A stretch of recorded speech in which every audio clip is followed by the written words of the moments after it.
federalização das investigações do caso ao Ministério da Justiça. O intuito é pedir que um advogado federal da Polícia Federal passe a investigar esse caso, que atualmente a investigação é conduzida por 2 delegados da Polícia Civil. Sobre esse assunto, eu vou conversar com o presidente da Associação do Ministério Público de Pernambuco, o José Vladimir da Silva Cioli. Doutor José Vladimir, muito obrigado pela participação aqui no programa. Jorge Moab. Doutor José Vladimir, acho que no mês passado, a própria associação havia emitido uma nota, né, se manifestando em relação à demora para a conclusão desse caso, da morte do promotor. Então, para a associação, o que está faltando para a Polícia Civil concluir de fato essa história, né, e também identificar de fato os envolvidos nesse crime, que foi tão bárbaro e que chamou a atenção em todo o país? Bom, Moab, em primeiro momento eu queria deixar claro que a posição da associação e do Ministério Público como um todo não é desqualificar de maneira alguma o trabalho realizado pela Polícia Civil. Mas o fato é que, passados 4 meses da investigação, o inquérito não foi concluído e os suspeitos que foram apontados logo após a morte do promotor pelos gestores da segurança pública do Estado não está preso, apesar de haver uma ordem judicial e ser certo, sabido, que ele se encontra na região, inclusive desafiando a autoridade pública do Estado, concedendo entrevistas a redes sociais e a redes nacionais de televisão, sem que nenhuma medida repressiva contra o mesmo fosse efetivada até o momento. Então, o que nós pretendemos com a federalização é somar esforços, é trazer a Polícia Federal com toda a sua estrutura para que possa auxiliar, possa complementar e dar as respostas que nós esperamos, que é basicamente apontar a autoria, a materialidade e toda e qualquer pessoa que tenha de alguma forma participado do crime. Certo. Agora, o senhor está acompanhando, eu digo a associação do Ministério Público de Pernambuco, está acompanhando também a parte de investigação e de acompanhamento do GAECO, que está sendo feito, né, do GAEC, desculpa, GAECO, Grupo de Atuação Especial de Repressão ao Crime Organizado. Existe também algum acompanhamento por parte da associação em relação ao GAECO? Veja, a Associação do Ministério Público, desde a primeira hora, tem apoiado e apoiou o trabalho investigativo da Polícia Civil e a participação dos promotores que foram indicados para dar suporte à investigação. Certo. Então, nós acompanhamos, respeitamos os limites das informações que podiam ou não ser divulgadas, fomos chamados a contribuir de alguma forma com indicação de nomes para subsidiar perícias. Nós, então, concorremos com isso, mas de forma alguma houve participação direta da associação nas investigações. O que nós fizemos e temos feito e vamos continuar fazendo é exigindo que os fatos sejam apurados, que haja uma efetiva colaboração entre as instituições responsáveis por essa investigação, entendeu? E que todos possam somar esforços para elucidar esse crime, que é um crime que desafia a autoridade do Estado na medida em que se mata um promotor do dia numa estrada e não se tem, 4 meses depois, uma linha definitiva fechada de investigação. E não eu quero deixar aqui o nosso sentimento, que não é o fato da vítima ser um promotor de justiça. Esse crime deve ser investigado porque ele desafia a autoridade do próprio Estado, porque se se mata um promotor, um juiz, um delegado à luz do dia, e não se tem uma resposta efetiva, rápida, o cidadão se vê desprotegido e não vai querer, com certeza, contribuir com o Estado quando é chamado para servir no Tribunal do Júri, por exemplo, quando é chamado para servir no serviço eleitoral, porque são funções que ele pode se expor e o Estado que não dá garantias mínimas aos seus representantes, muito menos pode se qualificar a prestar uma proteção condigna ao cidadão. Esse é o sentimento que o cidadão possui diante de uma realidade dessa, principalmente numa região tomada por um monopólio político que envolve uma série de práticas criminosas, ainda algumas delas conhecidas e outras ainda para se apurar. Então, a apuração da morte do promotor é o ápice, é a ponta de um iceberg, porque há muitas outras atividades que precisam, que merecem e exigem naquela região uma atuação firme do Estado, porque há ali exploração de pessoas, a grilagem de terra, a corrupção política, a prática de pistolagem, há pessoas com mandado de prisão que se encontram soltas. Então, ou o Estado vem e ocupa a região como está a se exigir, ou então a situação vai ser de caos, vai ser de desafio permanente à autoridade do Estado. Não é isso que nós queremos. Sabemos que a polícia tem as suas limitações naquela área e, em razão dessas limitações que foram identificadas, se solicitou a intervenção da Polícia Federal. Então, a Polícia Federal vem para somar. A Polícia Federal não vem para desfazer o que foi feito pela Polícia Civil, muito pelo contrário. E é essa compreensão que nós temos. Nós não desqualificamos o trabalho da polícia. Sabemos das dificuldades e entendemos que essa atuação investigativa tem que ser fortalecida, sob pena dos indícios do crime desaparecerem com o passar do tempo.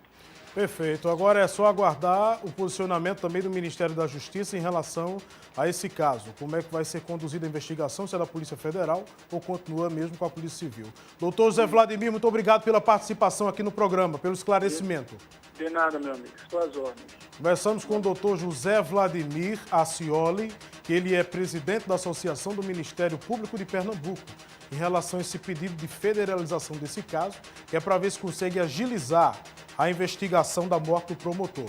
E a assessoria de imprensa da Polícia Civil informou que não vai se pronunciar sobre o assunto, já que o órgão não foi comunicado oficialmente pelo Ministério Público de Pernambuco. O resultado da reprodução simulada, que deveria ser divulgado no mês passado, ainda não foi divulgado. A gente procurou a SDS para saber se esse resultado está perto de ser divulgado pelo IC, até porque a SDS é quem está respondendo em relação a esse assunto, né? Então, até o momento, era para ser divulgado no mês de fevereiro, a previsão inicial. A reprodução foi feita em dezembro e até agora, nada. Agora, até o momento, o posicionamento oficial da SDS, Secretaria de Defesa Social, em relação à autoria do crime, é de que o Zé Maria de Mané Pedro seria o mandante e o Edmacio Birajara seria o autor dos disparos, né, que mataram o promotor Tiago Faria. Eu vou conversar agora com Anderson Flecha, que é advogado do Edmacio Birajara, apontado pela SDS como autor desses disparos. Anderson Flecha, obrigado pela participação, viu, aqui no programa. Boa tarde, Moab. Anderson, eu agradeço. Um pedido que foi feito, né, protocolado junto à Justiça e recebeu também autorização de que o Edmacio saísse da cadeia por falta de provas materiais.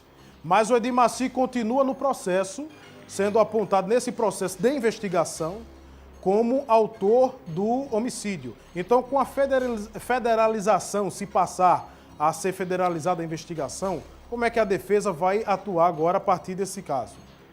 Bom, inicialmente eu gostaria de agradecer o convite e dizer o seguinte, Moab, é simples. A defesa, ela em momento algum quis criar algum obstáculo em relação ao processo. Em momento algum, a defesa quis atrapalhar as investigações, certo? Só que a ausência de prova, ela é gritante, ela é tamanha nesse processo.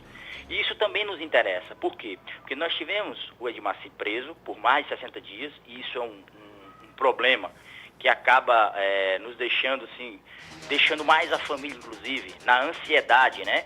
Porque ele passou 60 dias preso, nós conseguimos levantar uma quantidade de provas que tirasse o Edmacio daquela cena do crime. Houve aí uma reprodução simulada, onde favoreceu a tese que ele apresentou. Então, o que acontece? Nós hoje estamos mais tranquilos em relação à acusação, mas estamos também ansiosos pelo resultado dessas investigações.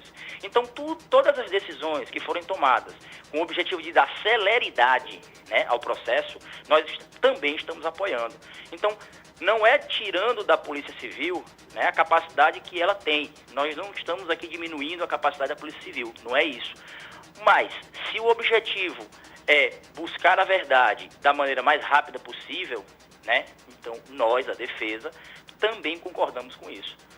Então, agora, assim, uma coisa por falta de prova é conseguir aí a liberdade do Edmacy provisória, né? Tirá-lo da cadeia. Agora, para tirá-lo do processo, vocês têm aí, vocês sustentam, a defesa sustenta, de que não existem provas materiais que o incriminem, né? Além disso, existe mais algum outro fator que seja crucial para que venha tirá-lo do processo de investigação? Moab, é o seguinte, apenas para ficar bem claro, para não dar uma conotação deturpada dessa interpretação. Veja só, não é que não existem provas contra o Edmacy. É diferente, nós temos provas contrárias, nós temos provas de que o Edmacy não estava na cena do crime, o que é bastante diferente. Entende? Então, nós conseguimos levantar uma quantidade de provas de qualidade, provas estas que deixaram a certeza na cabeça dos julgadores. Foram dois, foi um no estado de Pernambuco e um no estado do Sergipe. Então, nenhum desses dois magistrados tem qualquer dúvida em relação às provas que foram por nós apresentadas. Então, o que acontece? Nós não estamos nos beneficiando pela falta de provas, mas sim pela quantidade de provas que tira o Edmacy dessa cena do crime. É bastante diferente e muito mais conciso, muito mais robusto essa diferença. Nós estamos favorecidos pelas provas contrárias de que o Edmacy não estava na cena do crime. Entendeu a diferença? Entendi. É isso que nos fortalece e nos deixa mais confiantes. Certo. Anderson Flecha, muito obrigado pela participação aqui no programa. Inclusive, parabéns aí, que eu estou sabendo que hoje é seu aniversário, né? É verdade. Felicidades, viu? Muito obrigado aí pela cortesia em participar no dia do seu aniversário aqui no Brasil de Pernambuco, porque de fato a gente tem que deixar a população esclarecida sobre o que é que está acontecendo, já que a gente não tem também até um certo retorno. A Polícia Civil decidiu manter até um sigilo, em um acordo entre eles, na investigação. Obrigado pela participação. Conversamos com Anderson Flecha, advogado de defesa de Edmacy Birajara, apontado como autor dos disparos. Zé Maria de Mané Pedro ainda é considerado, que seria o mandante, é considerado foragido, né? Considerado foragido. A polícia o aponta como mandante do crime. Até o momento ele não foi identificado. Agora, o resultado da reprodução simulada que foi feita no final do ano passado, no mês de dezembro, é crucial nessa investigação. Crucial. Inclusive, a gente até teve a informação de que existiram dúvidas nessa reprodução simulada que foi feita. Por isso, a repetição de cena que você pode ver aí na reportagem que foi feita pelo Rodrigo de Luna e o cinegrafista Elias Valadares. Acompanhamos tudo de perto para deixar você bem informado. Então, essas dúvidas aí, né, o esclarecimento dessas dúvidas é crucial nessa investigação. Vamos aguardar no que dá. 4 meses com 3 dias. A Polícia Civil, SDS, já apresentou 2 suspeitos, um que seria o mandante e o outro o atirador, mas até agora nada de concluir essa história. Então vamos acompanhar também até saber se vai dar certa essa questão da federalização da investigação do caso. Esperamos que seja concluído rapidamente para se dar uma resposta à sociedade e à família do promotor. 3 pessoas ficaram feridas num acidente que aconteceu na Avenida Beberibe, na zona norte do Recife. Nesse acidente seguinte, 2 motos bateram de frente, uma colisão frontal. Em um dos veículos estava o Josinaldo Antônio, de 33 anos, que pilotava a moto. E a mulher dele, essa jovem aí, Priscila Bernardina, de 29 anos, estava no garupa, na carona. A outra moto era conduzida por um homem identificado como Vladimir Rodrigues da Silva, 32 anos. E no momento